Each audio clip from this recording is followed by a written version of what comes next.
கருப்பு கவுனியில் ஒரு பாயசம் தான் செய்ய போகிறேன். கருப்பு கவுனி பாயசம் செய்கிறதுக்கு வந்து ஃபஸ்ட்டு கருப்பு கவுனி வந்து 4 hours வந்து நல்லா ஊற வைக்கணும்.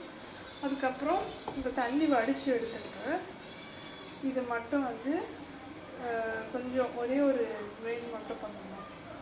ஒரே ஒரு வாட்டி மட்டும் மிக்சியில் அரைக்கணும். அரைச்சி இதே மாதிரி ஒரே ஒரு பல்ஸ் தான் அரைக்கணும், ரொம்ப அரைக்கக்கூடாது. இது நம்ம இப்போது குக்கரில் ஒரு 8 விசில் போடலாமா? இது வந்து நம்ம இப்போ குக்கரில் சேர்த்தாச்சு. இப்போது இது கூட வந்து இந்த நம்ம ஊற வச்ச தண்ணி இருக்கும் பார்த்தீங்களா, இது ஊற்றணும். அப்போது இது ஊற்றுறோம். இது வந்து ரொம்ப சத்தானது. நம்ம ஊற்றிங்கன்னா ஊற்றியாச்சு.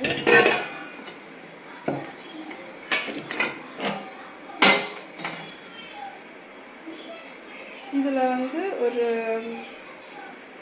இது 3/4 கப்பு இது போட்டிருக்கேன் கருப்பு கவுனி அரிசி.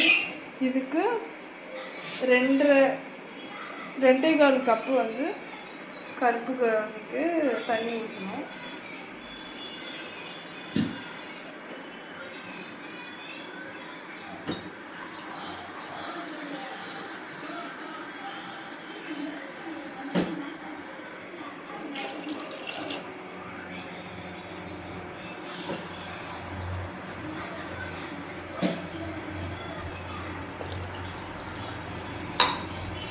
ஊற்றிட்டேன். இப்போ நான் இதை வந்து க்ளோஸ் பண்ணி இது ஒரு 8 விசில் விட்டு எடுத்துடலாம்.